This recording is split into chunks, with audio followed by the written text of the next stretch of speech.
Hello, my dear companions of the night. Tonight, I will take you to a place where the silence is heavier than the water itself. A forgotten lake, surrounded by trees that seem to watch, waiting for someone to approach. Some go there to fish. But deep down, no one knows for sure what really rises to the surface when the line sinks into the darkness. Because that night, he didn't just bring in a fish. He brought in something he'd been waiting for a long time. Put on your headphones, turn off the lights, and paddle with me to the center of the lake. This is night fishing, and what came with it. Night fishing, and what came with it. The moon was hidden by thick clouds, and the lake seemed a black smudge in the middle of the silent forest. The wind didn't blow, but a restlessness hung over the water, as if it were breathing of its own accord.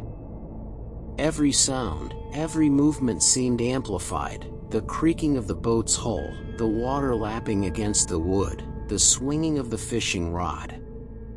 Everything echoed in a suffocating solitude. The fisherman rowed slowly, trying not to make a sound, feeling the lake's surface reflect shadows that shouldn't exist. He didn't know why he insisted on fishing at night in this place the villagers called the Lake of No Return. But there was an inexplicable pull, a subtle, almost hypnotic call that always drew him back. The first bait fell into the water with a light splash. In the absolute silence, the sound seemed deafening. He waited. Minutes passed, and nothing happened. Only the still, almost mirror-like water, reflecting his own figure as if he were another person, strange and unrecognizable. Then, a sudden tug. The rod was nearly ripped from his hands. He struggled to maintain control, feeling an unnatural force. The rope trembled as if alive. His heart beat rapidly, a rhythmic drum that blended with the lapping of the water against the boat. As the net was pulled, something writhed inside. It wasn't a fish, nor any familiar creature. Something humanoid, distorted, covered in slime, with small eyes that glowed with their own light, cold and lifeless. The long fingers flailed, trying to escape the mesh of the net, and the tilted head emitted a sound like the whisper of a dark wind, a voiceless call, straight to his heart. He tried to release the net, but the rope was too heavy. And something began to emerge from the lake. At first, only the water moved strangely, as if waves suddenly wanted to push the boat. Then the surface opened in a wide circle, and a dark mass rose, wider than the boat itself, almost touching the hidden moon. It was impossible to make out any clear outlines, but he felt eyes, infinite eyes, watching beneath the surface. Every time he tried to look directly, something moved too fast to see, as if the water itself had a life and a will of its own. The boat rocked violently. Something crashed against him from beneath, the hull creaking, and he felt the cold cut into his bones. Arms emerged from the water, some wrinkled and limp, others still firm, trying to pull him in. A smell of rotten iron filled the air, and the feeling of being surrounded grew until it became unbearable. The net stretched with inhuman strength. When he looked, the fisherman realized there was not just one creature, but many. Deformed bodies, half water, half flesh, rose slowly, hugging the net, writhing.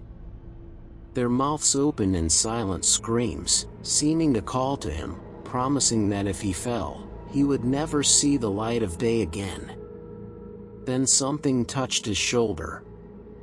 Not a hand, but a cold, clammy pressure that seemed to penetrate his skin. His vision blurred. The water around him seemed to close in, as if trying to swallow everything. He paddled desperately, but the lake allowed no escape. Every movement was challenged by invisible forces, pushing him back, bringing him closer to the net, bringing him closer to what was slowly emerging. The wind finally blew, bringing a whisper that seemed to come from the water itself, a promise of pain, a warning that this lake didn't just return fish, but also those who dared to take them. The net, now too heavy, partially submerged, and the arms emerged once more, firm, pulling the net and the boat in. When morning came, the lake was calm. No sign of the fishermen, no movement in the water. The net floated, empty but wet as if something had been removed from it, and on the bottom of the boat, small marks, broken nails scratching the wood, reminders of what came with night fishing. They say that if you look at the lake on the right night, you'll see shadows writhing beneath the surface, watching, waiting. Because once night fishing begins, you never know what will come with it. The net never returns empty. There was a lake where the silence seemed heavier than the water itself. There were no birds flying overhead, nor the sound of insects that usually hovered over the water's surface. Just a still expanse, reflecting the gray sky like a cracked mirror.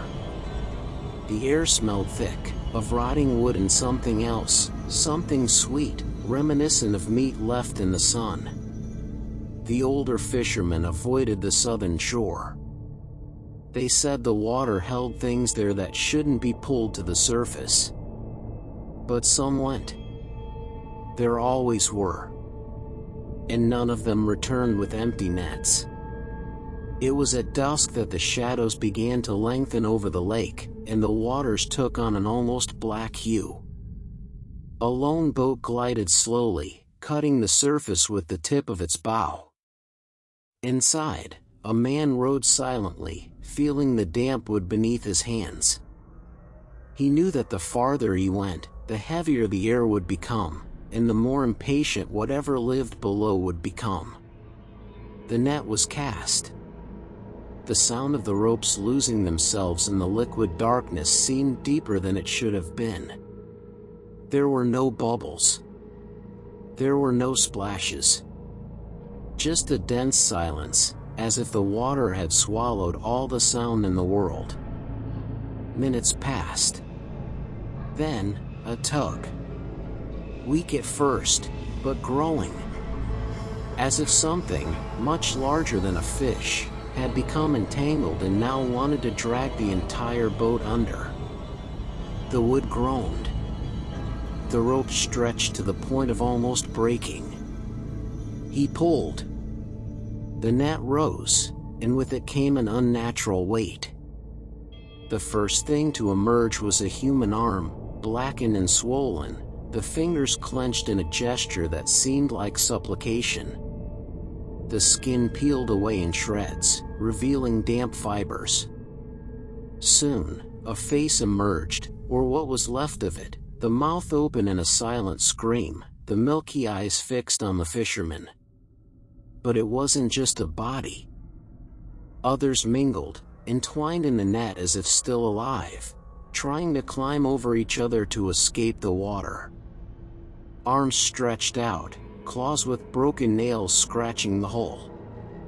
Jaws moved, but no sound came out.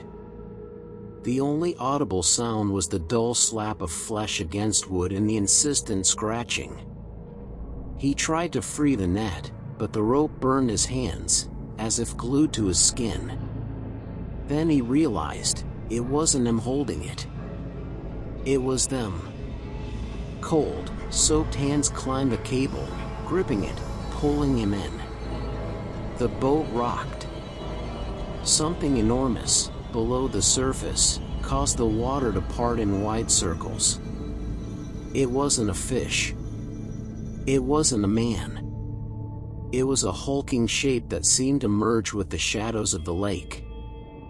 Eyes, many eyes, opened in the darkness, reflecting a light that came from nowhere. The sensation of being measured, evaluated, devoured even before touching, washed over him. The net, now completely out of the water, looked like a tangle of bodies and bones, some so old they were already part of the rotten fiber. But they still moved. His breath became shallow, and it was then that he noticed, each face bore the same mark, the same jagged cut across the throat. And each of them, without exception, was looking at him. The lake began to move, not with waves, but as if the surface itself were breathing. Something was rising. The boat creaked loudly. The cold hands no longer pulled, they pushed him toward the center. When he looked back at the net, he realized there was an empty space in the center, as if waiting to be filled. It was then that he felt it. A cold touch on his ankle. Then another. And before he could react, he was pulled. The water closed over his head like a liquid wall, and below, everything was brighter, not because of the light, but because of their presence. Dozens, hundreds of faces. Bodies moving soundlessly, as if the entire world were made of silence. Each one's mouth opened. And, in the next moment, darkness swallowed them. When the boat was found at dawn, it was empty. The net was rolled up, perfectly dry, as if it had never been used. But in the center of it was a hole, big enough to fit a man. And they say that since then, every time the net is cast into that lake, it returns with what was promised. Because the net never returns empty. And so, the lake fell silent again. No sound, no movement, only the certainty that when night falls again, it will be waiting. If you've made it this far, it's because you survived this story. But be careful. Some things continue to follow us, even after the story ends. Thank you for joining me once again in this dark dawn. If you enjoy walking with me through these horror stories, subscribe to the channel. Because there are many more places and creatures waiting to be revealed. Good night, and sleep if you can.